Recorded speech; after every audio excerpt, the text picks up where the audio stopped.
Another edition of Right on Rangers Live coming at you, top of the ninth inning. We have got a major league debut in the works. Rangers, by the way, trailing 4-0. Nolan Kingham has now loaded the bases against the Giants in his major league debut. Going to see if Nolan has got some mettle here. See if he's got some guts and can get out of this one. A horrible day all around, Elijah. I mean, the trade deadline is definitely, I think, something that we got to hash out. We'll do that a lot in the postgame. And just how the Rangers strategized at this deadline in general. We'll talk about big picture. What does it mean? We'll dive in.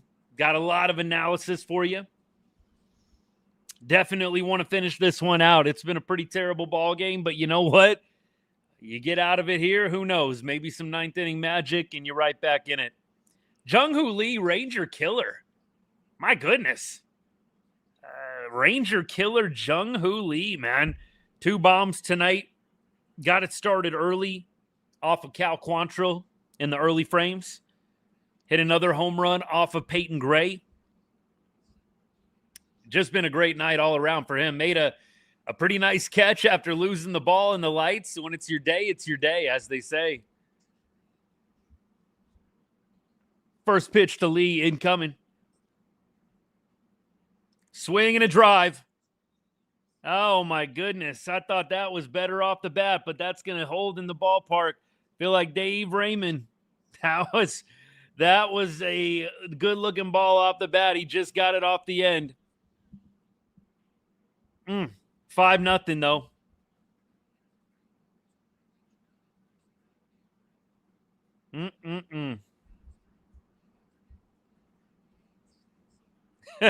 Wasn't quite a grand slam. What we ever going to win again? Nate, what's good? I think chances are good, but it's not feeling that way right now. It is not feeling that way right now. G-Man, what's good? Did Skip block you now? Is that what happened? Did he block you now? Too much. All right, 5-0 ball game. Nolan Kingham trying to get out of this one. 1-1 count to Adames. 0 for 3 with a walk. Yeah, look, I don't want to go too far down a rabbit hole with Skip's social media usage, but I have had multiple people reach out to me, DM me, that Skip is going out of his way to block people. Rangers creators, fans. It's weird behavior. I'm not a big fan of it. I don't want to go in too much on him personally, but I can only judge what I would do in the same situation. I wouldn't be taking the time if I was Skip Schumacher to block Rangers creators and block fans on Twitter. It's pretty petty. Was drafted by the Braves in 2018. He's bounced around a little bit at the minor league level. He's played for a couple of different teams here. We'll go through some of the transactions. Looks like he was playing in Mexico for a little while. It's a pretty long transaction list, honestly. Confirmed by what I've seen tonight. And if you didn't see the video, I mean, it's up. You can go to it. But I'll give you the summary, the synopsis. I basically said this team has put up with mediocre for too long. At the beginning of the year, this team at the onset of the season felt mediocre. It never felt like an above-average squad, especially offensively. It never felt like an above-average squad to me. I know there was some people that disagreed with me at the time. I'm not really sure what the argument is at this point. The Rangers are about to drop 3 games under 500. And I'm just tired of the Rangers waffling in mediocrity. And so what I said at the eve of the deadline is there's 2 options here. There's 2 options here. Lord Tubbington, you're welcome, man. I'm just sorry, by the way, that I didn't do this sooner. By the way, if I don't follow you and you're somebody that interacts often, it's nothing personal. Trust me. It's just me being totally ignorant. But I got to get around to following some of you guys back for sure. Pretty much anybody that interacts on a near daily basis, I'd love to give a follow back to. The people that just drop in randomly, it's kind of whatever. But we got some people that are here daily, and I want to make sure we follow back 100%. So hit me up with a DM if I'm missing you. Don't be shy about it either. That's on me. Let me get back to the point, though. I said there's two options here with the deadline. You're either going to buy big, which I know some people are like, why would you do that? I think that was a legitimate option here. You could have gone in on Adley Rutschman. I'm not talking about a rental piece, right? I'm talking about going and getting a guy that is for the future. Now, Adley next year is his last year before he hits free agency, right? So Adley, maybe with the lockouts, a little more risky. You could have wowed the Rockies with the Hunter Goodman deal. You could have done a number of different things, right? Is buying, maybe the most prudent, wise decision? Probably not. But nevertheless, it's better than doing nothing. It's better than doing nothing, in my opinion. The other option, if you're not getting Hunter Goodman, if you're not getting Dalton Rushing, if you're not getting some of these controllable big-name bats for the price you want, or if the other team involved is just saying, hey, they're not available, protect the premium prospects and sell. There were two options at this deadline for the Rangers, buy or sell, man. Not what they did ultimately, which was, kind of play the ride the fence game. Hey, we're not going to be buyers. We're not really going to be sellers. We're going to trade Josh Smith for Adam Macko, and it's going to be great. That, to me, was the worst thing you could do. Rangers could have got some capital out of some different players on the roster. Jock Peterson, I really think it was a mistake to not trade Jock. And I'm not just overreacting to tonight. I'm really not. I think it was a big mistake not to trade Jock. You wanted to get at least something back from Jock Peterson. Now he's ultimately going to walk in free agency for nothing. I don't think the Rangers are bringing back Jock Peterson on an $18.5 million option. Mutual option, by the way. I don't think anybody in their right mind would do that deal. For a part-time player, $18.5 million. Maybe Jock can get that on the open market. Maybe he can. But my goodness, I am just not a fan of selling nobody here. And look, the Rangers, do they have some talent on the team? 100%. Do they have some pieces that are attractive? Yes. But your best move today was trading Josh Smith and checking in with Jacob deGrom on the no-trade clause. Those were your two best moves today. Hey, let's check in with deGrom on whether he'll waive the clause, and let's ship Smitty out of town. Come on now. And so what happens next? You still have the offseason. I think that is definitely going to be another evaluative time. And if things don't go well the rest of the way this year, I really do feel like the offseason is the time. You can absolutely trade off some players with 1 year left. You've got some expiring contracts. You can revisit it with deGrom. You can revisit it with Eovaldi. Unfortunately, Seager, you can't just trade Corey Seager anymore. Now Corey Seager's on a full no-trade clause. There is an opportunity here to trade guys still yet in the offseason. Personally, I think you should have traded him while you had more time left on the contract, tried to extract a little bit more value. It really is an unfortunate day for the front office. And look, Skip, deGrom, you can appreciate what they're saying, which is essentially, we believe in this team and we believe this team can win. And look, what would you expect them to say, right? I mean, what else are they going to say? That's not the point. Those quotes to me are politically correct, exactly what you're supposed to say. But it is so ironic to me that you have all this goodwill expressed, Skip, deGrom, we believe in this team, we believe we can win. And then you come out and do this. You come out and you have a 5-error performance where you're potentially getting shut out. Duran up to bat right now. Jake Berger, call overturned. He is out at first base. Originally, he had beat out potentially an infield hit. Yeah, it's so embarrassing. It makes it even more embarrassing that you had DeGrom and Skip before the game expressing all these positive sentiments about the club. And then they go out and do this, man. They go out and do this.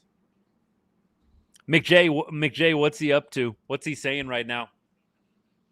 It just doing some sugarcoating. We'll call it.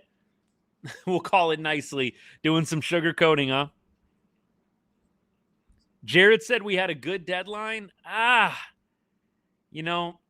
just feel like Jared. First of all, I've interacted with Jared a few different times, and it hasn't been a lot, but we've gone back and forth, DMs, text, and I think he's a good dude. He's a good guy. You might not love everything that comes out of his mouth, but I think Jared's good people. But Jared is employed by the Rangers. I mean, for all intents and purposes, right? Jared's got to be careful with what he says. I think Jared's actually pretty real at times for all the consideration of who he works for. But I think you got to definitely keep people watching and keep people positive and optimistic. You don't want every Rangers fan turning off the TV. And if Jared is just crapping on what the team is doing left and right, I don't think that's going to go over too well with the brass, with the front office and all that. I do think privately, if you got Jared privately, he'd probably give you more of a piece of his mind. Look, take that for what it's worth. You'll have to trust me on that. But yeah, I'm not shocked Jared is doing some zone coverage here, right? He did it during the buzzer merger or whatever you want to call it, the buzzer transition. They had Jared front and center doing damage control. And it doesn't surprise me he's back in action at the deadline. God bless him. He's got a tough job. He's a fan. He's trying to represent the team well, but he's got his own opinions, man. You'll have to trust me on that. He's got his own opinions. Berger batting above Duran is a little baffling to me. Duran 3 for 3 tonight, by the way. Raises the average above 270. Berger's a bit lost right now. I don't think there's any other way to put it. He had 2 hits against Houston the other day. Nice to see. I know he has a hit today. Duran, by the way, is going to hit another home run here. What is that on the year for him? Close to, I was about to say 14, number 13. Duran goes deep. The Rangers will not be shut out. They will not be shut out. They will score a run here, and it is now 5-1. The comeback is on, baby. The comeback is on. Let's go. Zeke Duran, 4 for 4. Have a day. Have a night. Duran raises the average to 274, 781 OPS. I don't think we're going to get the love the fight comment. I really don't think we're going to get the love the fight comment tonight, but you never know. You never know. Albert, that's right. We've got a chance. You saying there's a chance, baby. Elias Diaz up to bat right now. All right. Y'all help me out. I'm going to go through as much as I can here. Jackson says, I better hear love the fight. Oh, goodness. In the early 2000s, people quit caring in May. I got to go back. It's tough for me because, early 2000s, real early 2000s, I was in high school. I'm dating myself a little bit here, right? But I was in high school, early 2000s, and I actually found myself paying attention quite often. I didn't quite have the pulse of Rangers Nation, and I still don't. I kind of do. Y'all help me out a little bit, but I'm not keeping up with what every Rangers fan thinks and feels about this team. But I get to hear from a lot of you guys. I really enjoyed watching the early 2000s Rangers. Was it terrible pitching wise at times? Yeah. But some of those teams were fun. Like they scored runs. I mean, you had Blaylock, Young, Teixeira. You had guys that were really smoking the baseball, making it enjoyable to watch. And so, look, I definitely hear you. It wasn't fun having the losing records and all that, but you could almost bet you go to the ballpark, you're going to see some action. You're at least going to see the fireworks and somebody around the bases. Like, I would submit to you, and we've talked about this before on the show. Elias Diaz is going to walk right now. Give me a good offense but bad pitching over really good pitching but bad offense. I would much rather watch a team rake and lose a slugfest than watch a team that just looks incompetent with the bat at times. I mean, it is a tough watch. And this year, the Rangers, they haven't been as elite when it comes to the pitching. They really haven't been above average. Something that I was afraid would happen. I think I expressed that to you guys multiple times. Like, a lot of people were pushing back on me when I said, hey, this team really is just an average ball club. A lot of people said, no, addition by subtraction. They added Nimmo. They got better, right? Josh Smith is going to be playing every day. And the pitching is elite, man. They had a top 5 pitching rotation last year. And we added Mackenzie Gore. And I just said, look, it's just law of averages. Evaldi, DeGrom, another year of age, wear and tear on the tires. They're not going to be as elite next year, meaning this year, when it comes to the pitching side of things. And sure enough, that's exactly what we've gotten. Our pitching isn't horrible. It's not horrible, but it's not elite. It's not, I don't even know if I want to say it's above average at this point with how we have gotten along with, some of the performances from Gore, DeGrom, Evaldi of late. I tried to just be as realistic as I possibly could at the onset of the season. I said it can work, but the Rangers' margin for error is just so thin. It's so thin. They cannot afford if one component of the team is not clicking. It has to all be going in one, right? The defense has to be good. The pitching has to be good. The offense has to score 4 or more runs. Otherwise, this team doesn't win. Whereas you have some teams, let me use a really low-hanging fruit example here. You've got teams like the Dodgers where if the pitching's off, the offense can carry, right? If the defense is a little off, the pitching and the offense can help carry. The Rangers have to have all 3 things, synchronized swimming style, like clicking in unison in order to win baseball games. If one component of the game is off, it's incredibly hard for this team to win. Incredibly hard. But no pun intended, margin for errors. Seriously, tonight, 5 of them. My goodness.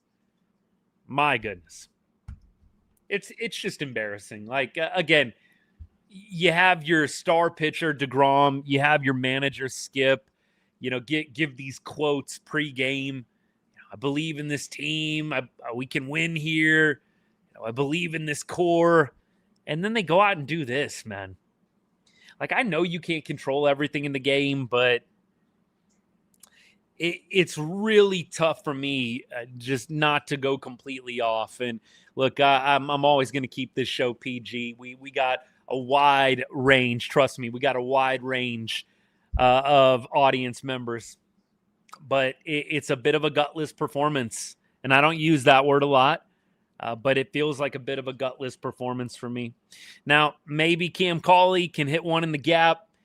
Peterson can come up and hit a 2-run bomb, and now we're cooking with gas.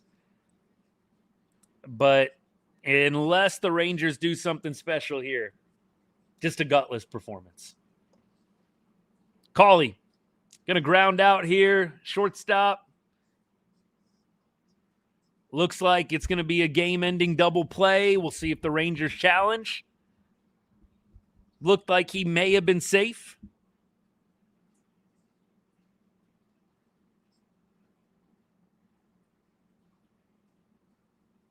Why wouldn't you at least challenge that? I mean, that doesn't make a lot of sense to me. Maybe it was clear cut, but why wouldn't you at least challenge that one? I'm sure it's clear cut, but look, I guess Mark, just get it over with. I guess would love to see a replay how close it was exactly. Kind of wild. I mean, not only think about this, not only do you have the vote of confidence from DeGrom, the vote of confidence from Skip. Just very ironic, the performance you get tonight. Just totally pathetic and embarrassing with the 5 errors. But beyond that, you're playing a team in San Francisco. You're playing a team in San Francisco that isn't playing for anything. These guys aren't playing for anything. Nothing. They are 17 games below 500. The Giants are playing for nothing. They just sold off half their team. You're playing a team that literally was like the primo wheeling and dealing team, selling off players left and right at the deadline.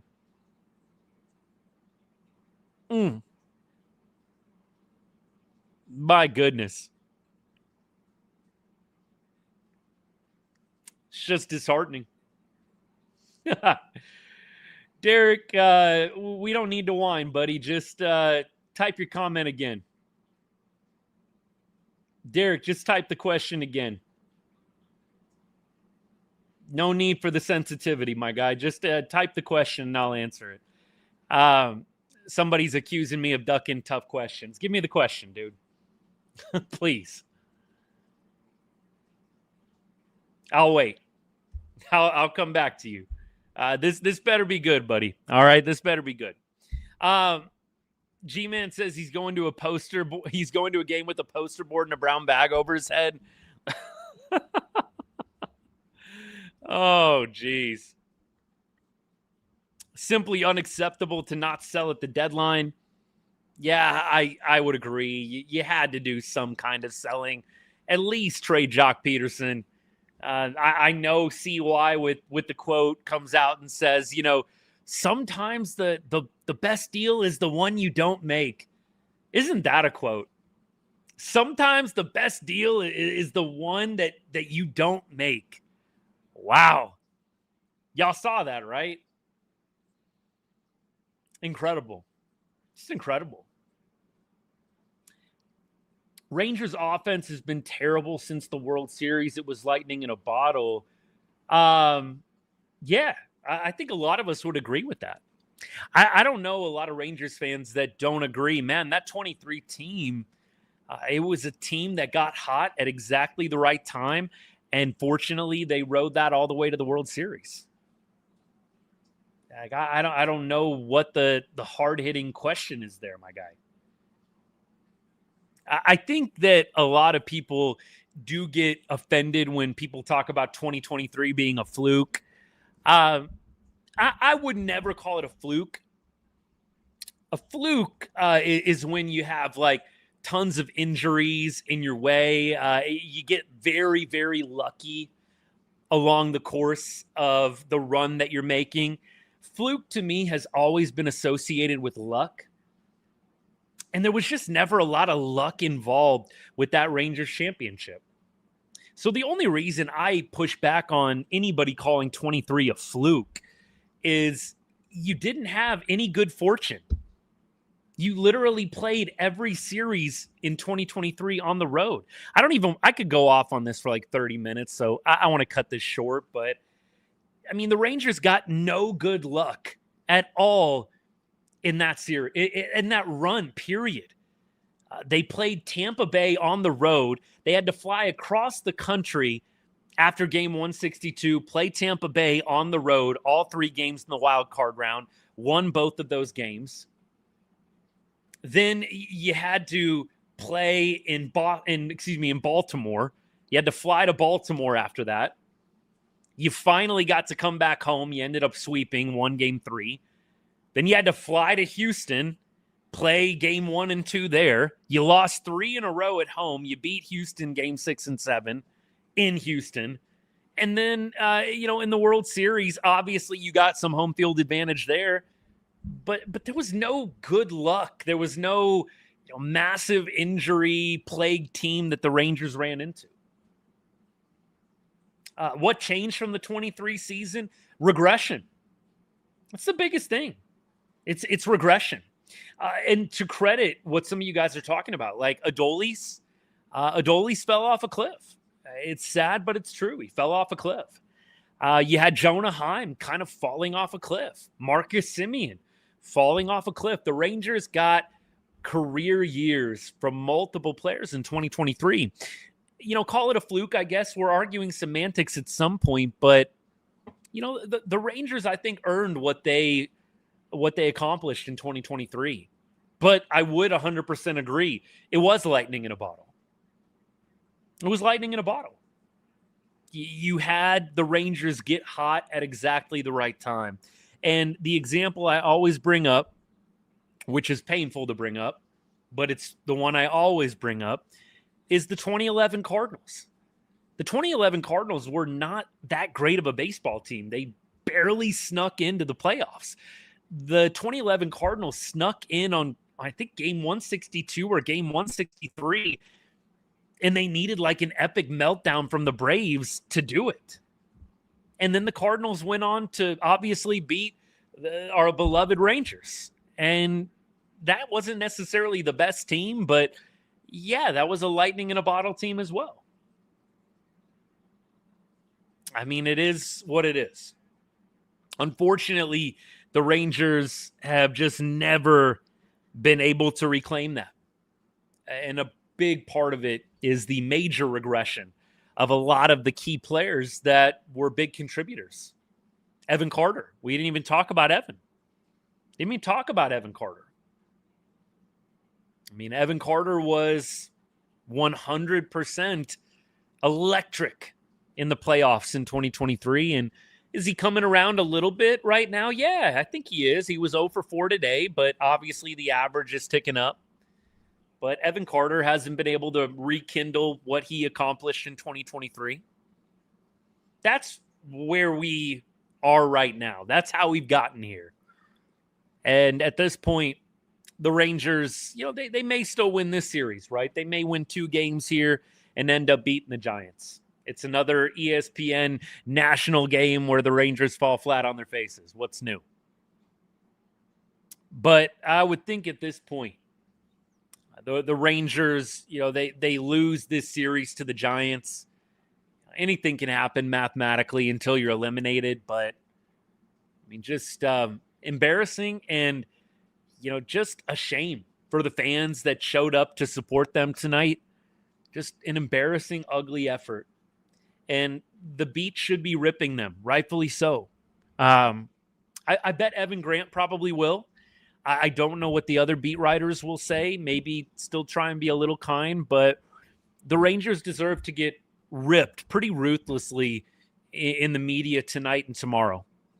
Like, they do. And you know what? If it's the catalyst that jumpstarts their season, amazing. Good. Like, people always give me a hard time. Like, dude, they're proving you wrong, man. No, this take aged like milk. Good. If it was a take that you didn't like and you thought it was negative, good if it aged like milk. Because people forget, I'm a fan of this team first. That's why I started this, right? I started this because I'm a diehard Rangers fan. And so if I ever have a take that's negative or critical of the team, and there's clearly a number of fans that don't want any content slightly negative, I hope that what I'm saying doesn't become true. Like, that's what people don't get. And that's why, occasionally you see me going back and forth with people, but it is very okay with me if I have a take that's on the negative side that ends up not being true. Because then that probably means the Rangers are winning. And that's the ultimate goal anyways. Evan is the only one who comes close. Kennedy can't because she works for MLB. Wilson never pushes the envelope. McFarland, I feel like McFarland is somewhere in between Evan and Kennedy. I feel like he's probably a little on the nicer side. Evan has been pretty spicy this year. That hasn't always been the case, but I feel like Evan's been actually pretty spicy this year. Let me see. Cal Quantrill, Dan, I'll talk about Cal Quantrill. I do think that Cal is continuing to pitch just like you need him to. He's not going to be a guy that is going to be throwing up 7 shutout innings every single time. But think about this. Cal Quantrill, 6 innings, 1 earned run tonight. I mean, look, you want some positivity? This is your positivity injection right here. 3.62 ERA on the year. Quality start for your number 5 starter. And your offense and defense just has a completely putrid performance behind him. Nicky Lopez is 0 for 30. Is that right? Nicky Lopez is in an 0 for 30 right now?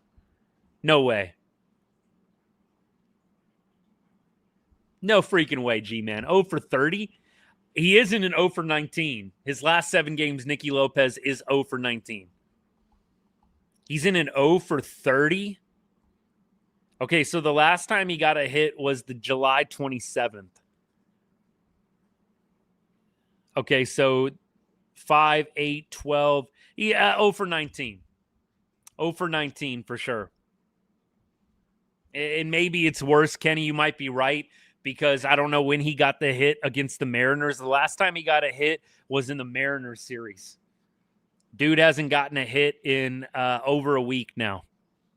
Mariners series was the last time.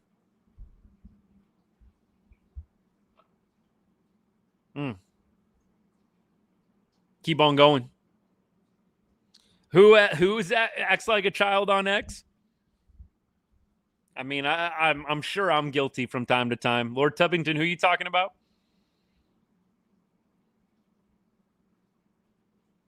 Darnell, good to see you, man. If you're not with us anymore, I'll hit you up another time. Lord Tubbington, I'm with you. Cam Cauley should be playing. Hey, Cholo Panda, thank you for the gifts. I appreciate you, man. Thank you so much. Not needed, but much appreciated, brother. Means a lot. On the bright side, at least football starts soon. Amen. And I tell you guys, the 2 teams I cover for football, Cowboys, Longhorns. If you're not a fan of either team, please show up anyways, and you can give me a hard time. You can spend the offseason hanging out, razzing me. Who knows what the Cowboys are going to do, but some friendly trash talk is always welcome. So if you're an Aggie fan, Red Raider fan, whatever it is, come hang out, talk some trash. We'll have fun. We always do. Let's see what else we got. Appreciate all you guys coming to Houston for the game. Nah, no big time traveling plans for me. I think I am probably good for the rest of the season. Unless the Rangers make the playoffs, I may try and do something there. But look, that's looking a little dire at this point. But I probably won't be doing a lot of games in person.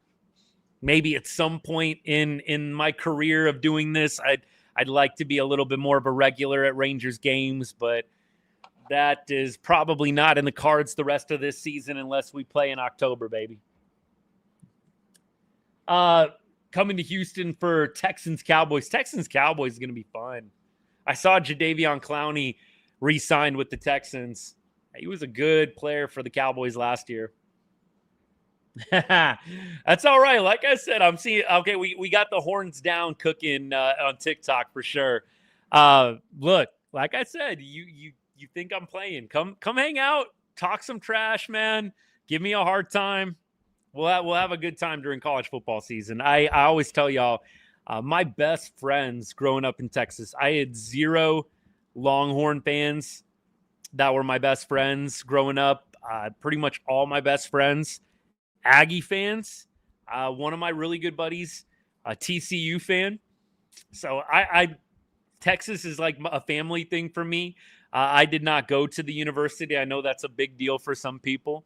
But ton of my family did. My uncle, dad went to college in Austin as well. Spent some time on the campus, and it's just in the family. But it's fun going back and forth with all y'all during college football season. That's for sure. We got some Boomer Sooner fans. All right, I see you. It's good. Like I said, college football season is going to be fun if we got this much diversity in the chat right now. I love it.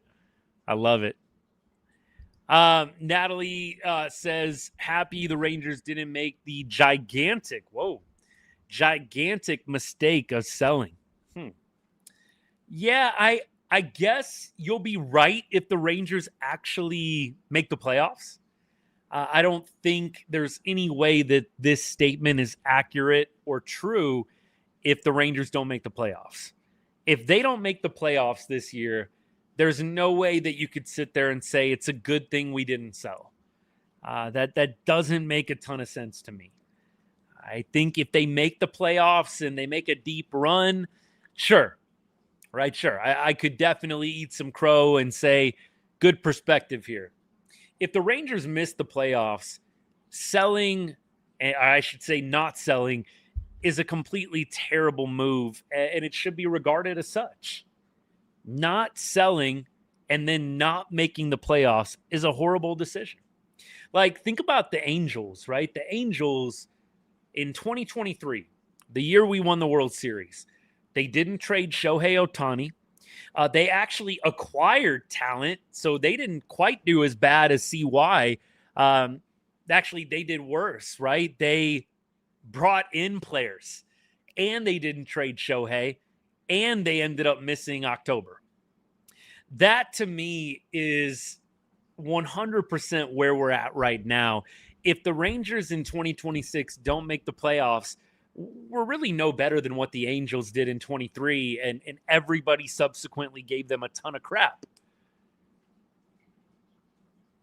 Like, you got to make the playoffs for this strategy to be a good one.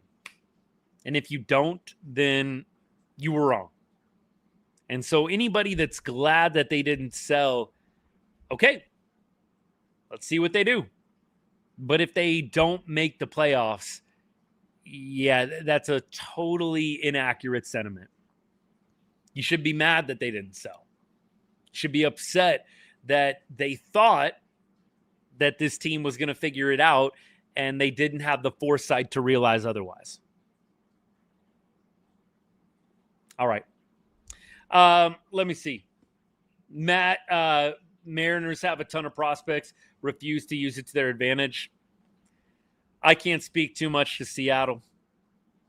Rays offered Caminero for Shohei. Fun alternate universe. That is a fun alternate universe. All right, where's this question that I'm missing?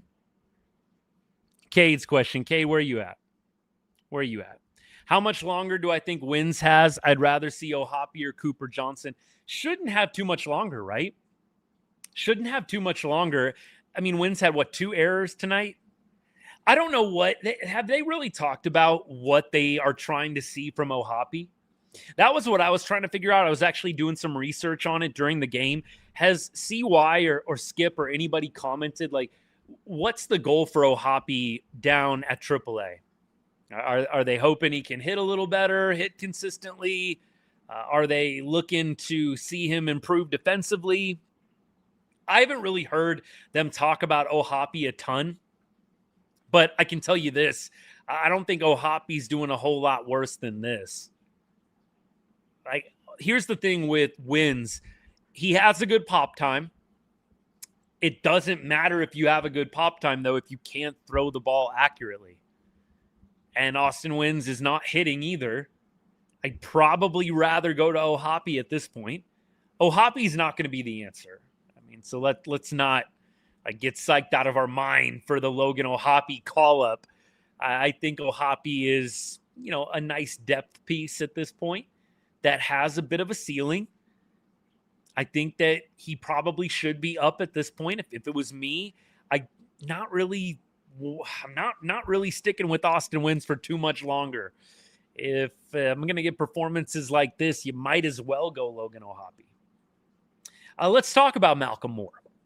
Malcolm Moore got a lot of hype at the beginning of the year. A lot of Rangers fans at the beginning of the season watching Malcolm Moore rake in high A, very, very encouraged. And I think that clearly his promotion to double A was deserved. Malcolm Moore, over the last month, I believe hit below 550 for the OPS in the month of July. And I believe the average was, 175. So Malcolm Moore did not have a good month of July. It's possible the adjustment period just been a little rough for him, and maybe you can just chalk it up to that. But the other thing I want to add in with Malcolm Moore, Evan Grant, recently on one of his podcasts that he does every so often, basically said in so many words, don't want to butcher this, but said in so many words that in the organization, they do not necessarily believe that Malcolm Moore is the long-term answer at catcher. That to me means he is likely to be moved to a different position eventually. So Malcolm Moore, I think, might end up maybe being a first baseman. Maybe they move him to the outfield. Not really sure. But Evan Grant saying on one of his podcasts recently that Malcolm Moore is not really viewed as a catcher long-term in the organization. Take that for what it's worth. Clearly, Evan is a little bit, and I'm putting that lightly, a little bit more connected than I am to people around the organization. I've got a couple of contacts here and there, but it's nothing crazy. I definitely think that the Rangers in the offseason, since they didn't do anything at the deadline, I'd love for them in the offseason to do something about the catcher spot, right? Go get a guy that can be the catcher of the future. Like I'm really tired, growing really frustrated with them continuing to piecemeal the catcher position together year after year, signing these vets that are, a bit washed up. I'm not trying to be disrespectful when I say that, but there's not a much better way I can describe it. You're signing guys that are over the hill, right? They're on the back nine of their career, and I'd like to see the Rangers actually get a long-term answer at the catcher spot. All right. We keep going, keep rolling. Appreciate you. I'm trying to go back as much as I can. Brad says they're trying to get Ohapi's swing back. That makes sense. I mean, he's not having a good year swinging the bat. Lopez hasn't gotten a hit in like 25 ABs. He really is not doing a whole lot right now. You probably should start playing Cauley a little bit more. I don't think that there is any reason not to be. Lopez did have a nice play defensively today, but look, it's not a reason to keep him in the lineup, man. It's really not. I would agree. It's not going to be worse than Lopez. I don't see that happening. We keep rolling. Appreciate all you guys trying to keep up. Lopez's magic ran out. Yeah, I didn't want to be right. But I kind of said the same thing even with Jacob Latz, and I know a lot of people, don't want to hear this, but with Jacob Latz, I know that the reports came out this morning that the Rangers were listening on Latz. They were listening to offers on the All-Star closer, first-time All-Star. And I said, it's wise to sell high on Latz. And hear me out here.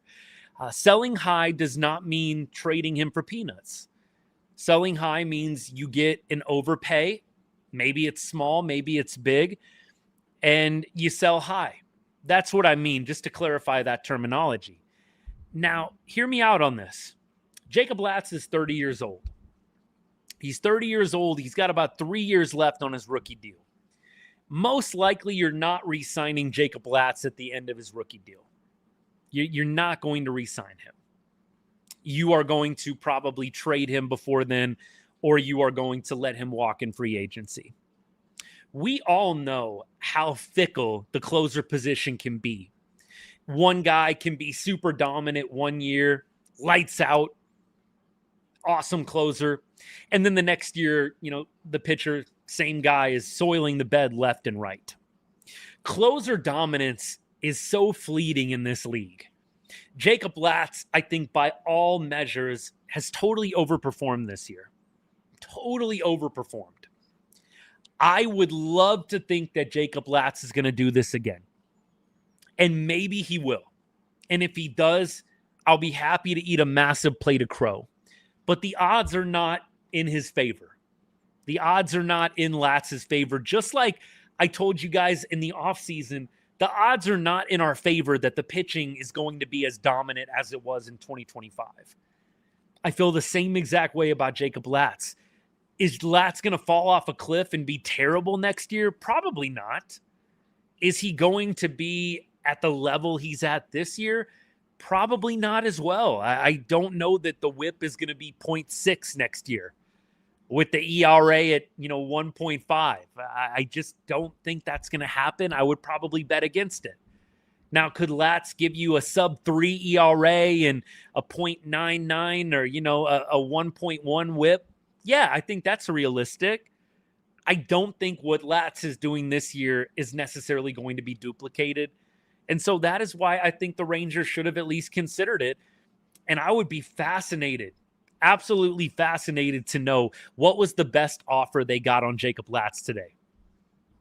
I would love to know. I'd love to be a fly on the wall in some of those conversations, teams calling on Jacob Latz.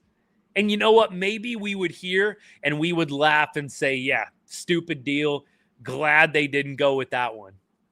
Who knows, though? Latz, to me, maybe he should be a starter again. Starters do have more value. We know this. We've talked about this with Kumar Rocker.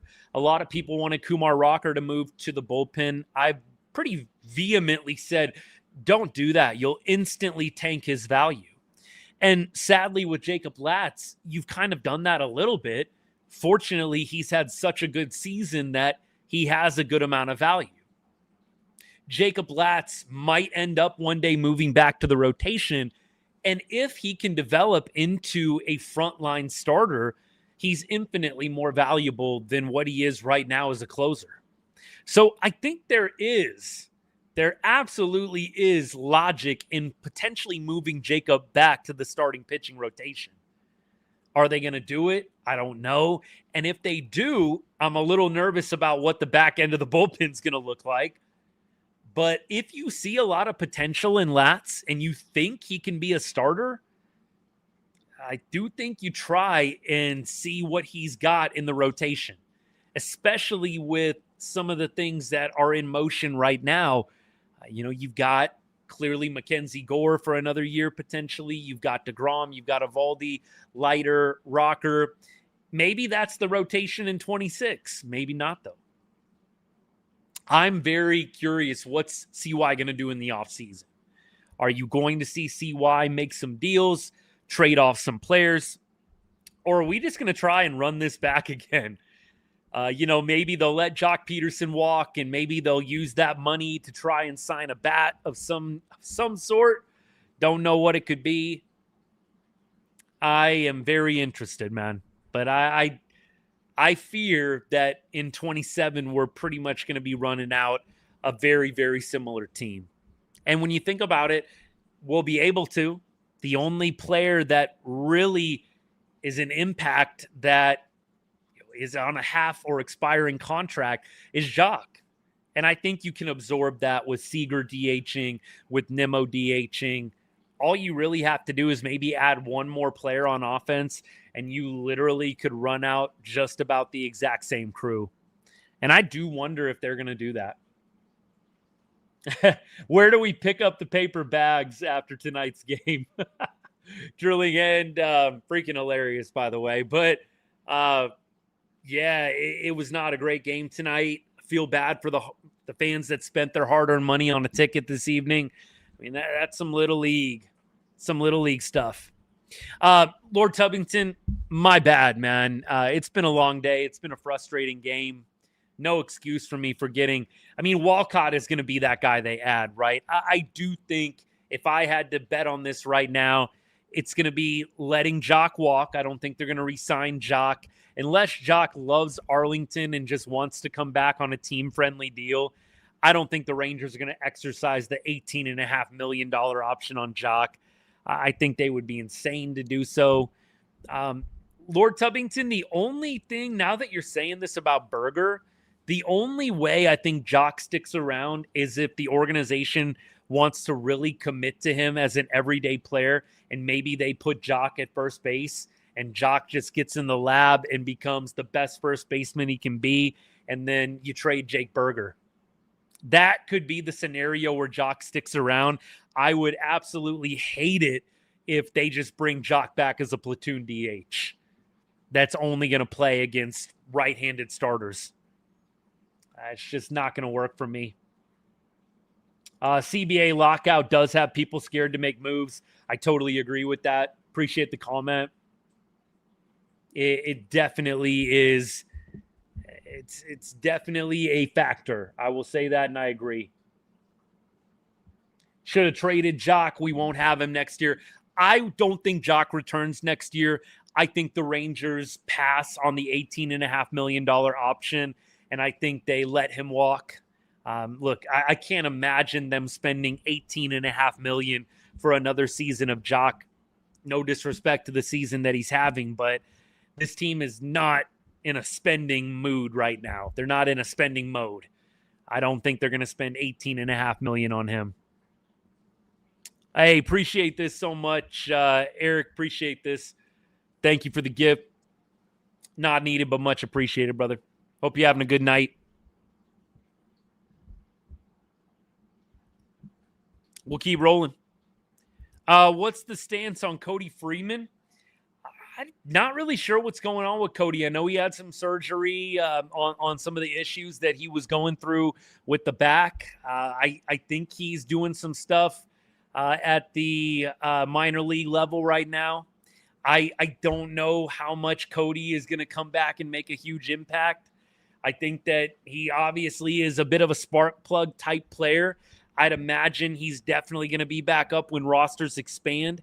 But I don't know that, this team is a Cody Freeman away from competing. But I do think Cody has a potential to be a nice depth piece and hopefully more than that. But yeah, Cody, obviously a good dude, a friend of the show. But I am not over the top convinced that any one minor league player right now, even Walcott in his current state, is going to change the fortune of this team. Yeah, Cody's at Round Rock right now. And I don't know that there's a plan to recall him. I think probably leave him where he's at. Don't keep burning the options. That would kind of make the most sense to me. Who owns the Rangers after Ray Davis is gone? Family, maybe? I have no clue who the minority owners are, what they have worked out. But Ray Davis is keeping the purse strings tight right now. Cody should be playing. Yeah, what would you do, though? Like, who would you sub him in for? Nicky Lopez is probably the easy target, right? But, I mean, Cam Cauley's kind of the natural to slide in there. Unless you're saying Cody Freeman over Cam, I don't know. Keep rolling. Teams and players rarely exercise the mutual option. Matt, you're right. You're definitely right on that. I don't see it happening. If you buy the Rangers to save them, I'll send you 5 roses. That's awesome. You know what? If things go really, really well for me, I 100% will see what I can do about that. Oh man, that's too much. That is too much. Appreciate all you guys. Hey, Sauce Love, appreciate the gift, man. Certified bench warmer, appreciate the gift. Again, not needed. Appreciate the generosity, guys. Very much appreciated. Grateful. Look, we don't take any support of the show for granted. Whether it's a gift, a comment, a like, a share, it's all good. Thank you so much. So means a lot. All right, let's keep rolling. 6 straight losses. Charles, appreciate the rose, man. Yep, Brian, I'm with you. Deadline was frustrating. Game was probably even worse. It's just like kind of like on TikTok, Lord Tubbington. Like, I don't know if you've ever gotten on lives. Like it's just like a little way of like giving like a tip or a gift. It never, I think it's a new thing with YouTube because it used to just be like straight up like $1.99. I think you can still do that. But anyways, I think that's how it works out. Keep on rolling. If Gore pitches tomorrow, I'm going to barf. Isn't he the starting pitcher? Oh, Sugi, I don't even want to think about that losing streak, that level of losing streak. But I'll tell you what, right now, it feels like anything is possible, sadly, and not in a good way. Not in a good way. Rosenthal just posted an article about DeGrom. I'll have to see if I can pull this up while we're talking, while I'm on the live right now. We'll see if I can find anything here. Definitely should have done more before the deadline. Well, again, my firm stance has always been no to mediocrity. Don't stand pat. Either sell big or buy big. And I know some of y'all were really opposed to the idea of buying big.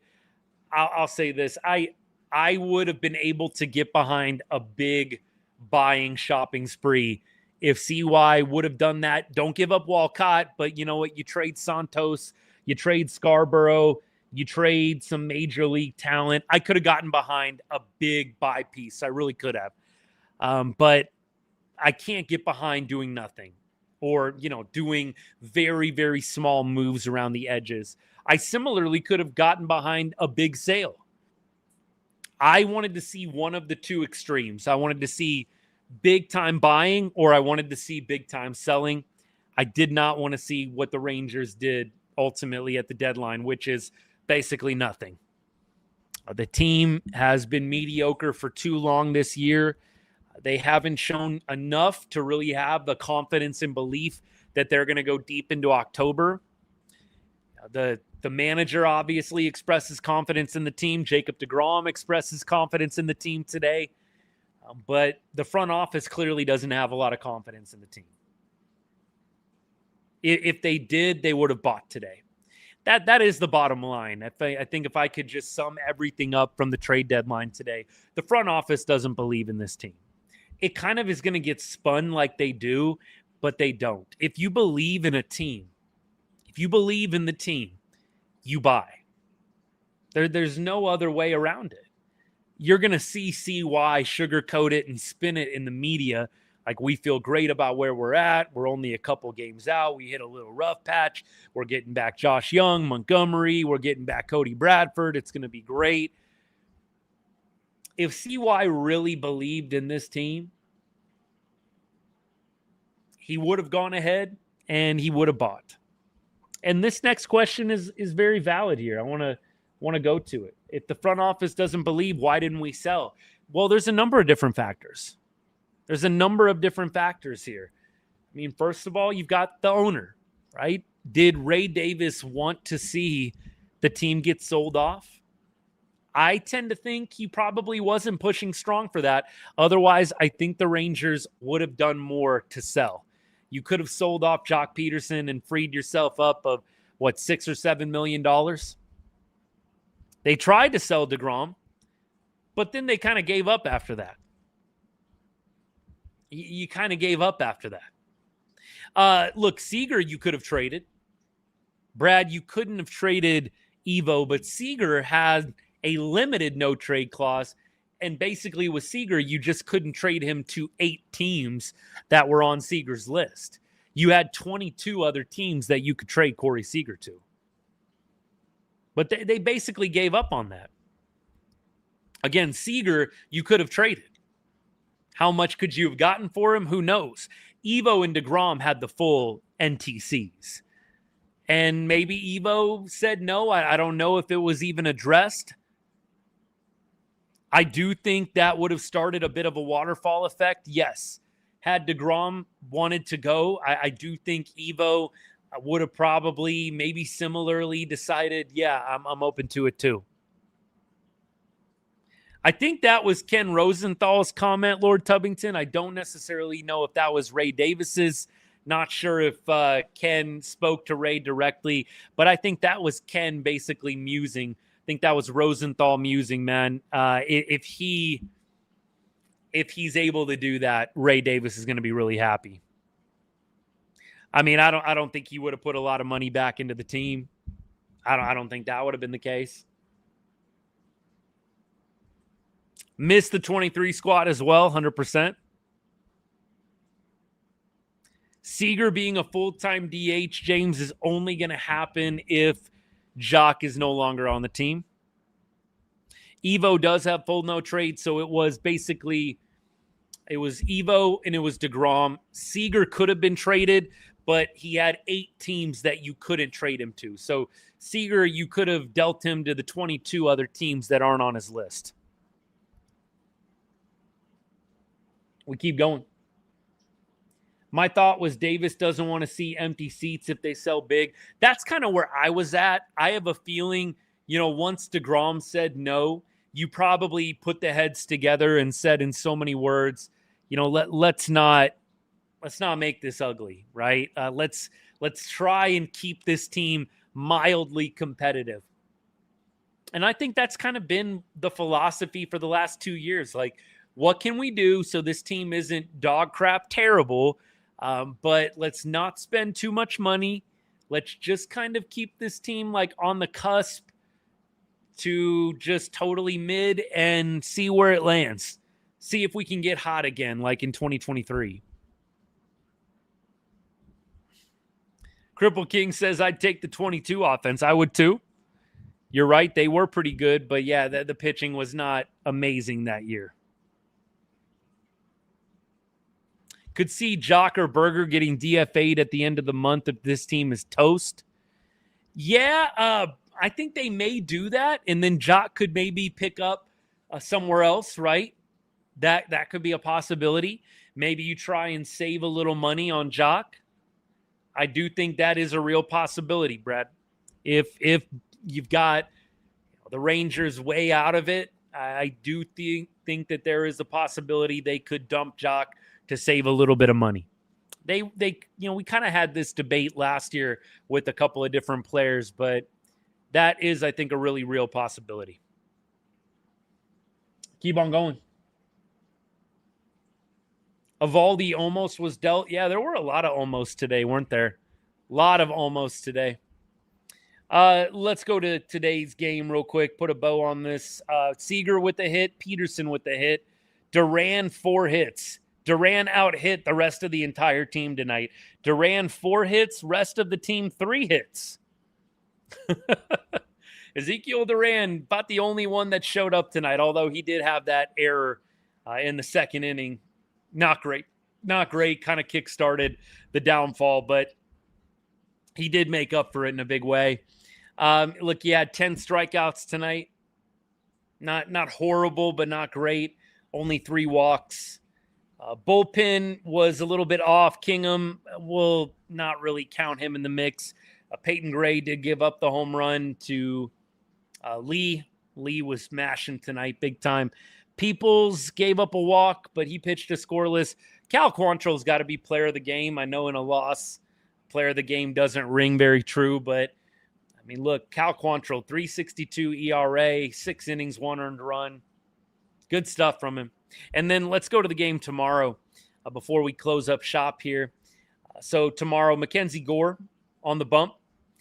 Gore against the Giants doesn't have a lot of numbers, but against Adames, 0 for 6 lifetime. Devers, 0 for 9 against Gore lifetime. Gilbert, 0 for 2. And Lee, 1 for 4.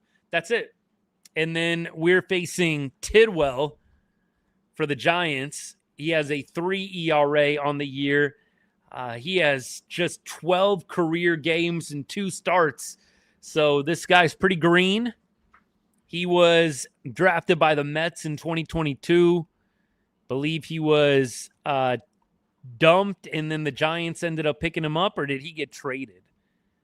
Not sure. Yeah, they trade. Okay, the Giants traded Tyler Rogers to the Mets, and then Tidwell came back in the deal last year. That was a deadline deal.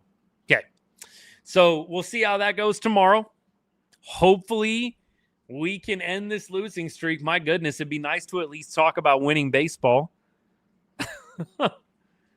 I really am just at a bit of a loss here. No pun intended. It has been a tough last week, man. How high were we all riding on Tuesday night after that Rays win? Isn't it crazy what a week can do? And I think back to that Tuesday night game against the Rays. We were all just soaring, beating the first place Rays, baby. And who are we buying? We're for sure buyers.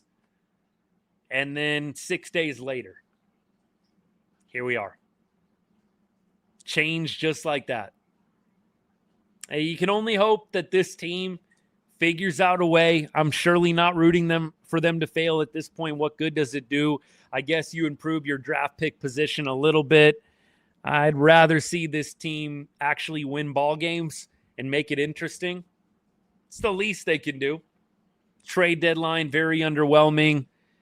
Do not agree at all with the idea of standing pat. Either wanted to see a buy big or a sell big. It didn't happen. Now all you can do is press forward. We keep going, as I like to say. And hopefully tomorrow, the Rangers bounce back in a big way and do the home fans much, much prouder than what they did tonight. Brian, good to see you, man. I know you're coming in and I'm going out here, but it's good to see you as always, my friend. Not every team has an ownership group worth $25 billion. Dodgers debate might have to be another night. I think Ray Davis should absolutely be spending a little bit more. You don't have to do the luxury tax, but at least spend a little bit more, baby. We don't need to be $45 million under the luxury tax to begin the season. September call-ups for tomorrow. Freeman, you're probably bringing up. And then, some of the other top prospects. I think you're bringing back up some of the pitchers. I don't think anybody really crazy, if I'm being totally honest. I don't think the Rangers were that close to trading Latz. I'm sure they listened a little bit just to see what his market was, but I don't think so. Yeah, the Game 3 Rays choke, Matt, has really come back to haunt them. Really has come back to haunt them. The only reason why it's on the market, would be on the market, is if you have had talks with the agent and they're not going very well. So if you know Wyatt is really adverse to extension talks, you're maybe then thinking, okay, how can we potentially get this guy, max value for him and not have him walk ultimately in free agency for nothing. I think that Wyatt Langford is definitely a player with a very high ceiling, high potential, but he's a streaky player. You're seeing that right now with Wyatt in a bit of a little mini slump right now. Feels like last year Houston starts our decline. Said that yesterday for sure, Brian. I would agree with you. Yeah, we're still saving up Latz, Sugi. We're saving up Latzy. We couldn't burn him on Thursday against the Rays. We're still saving up Jacob Latz for that next big moment. Yeah, that's right. Remember, we needed Latz for the Houston series. Bro didn't even pitch. When is Langford a free agent? 2030, I believe. It's either 29 or 30, and I want to say it's 30. I think Carter and him are on the exact same timeline. I want to say it's UFA 2030, Tubbington. I want to say that. Let me see. Evan Carter. Let me get a little SPO track up on Carter.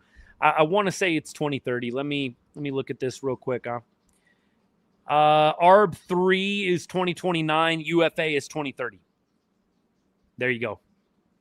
So I think Langford is on the exact same track. Exact same track there. All right, y'all. I'm going to take off for the evening. I appreciate all you guys hanging out. Thank you so much. No, it's never our most favorite when we've got to get together talking about games like this. But this is why we're called diehards, man. No fair weather. Showing up, rain or shine, as I always like to say. I really hope the boys do us much prouder tomorrow evening. We'll see. Mackenzie Gore on the bump. Should be interesting, right? That's for sure. Well, hey, I hope you guys have a great rest of your Monday evening. And as I always say to end every show, God bless and go Rangers.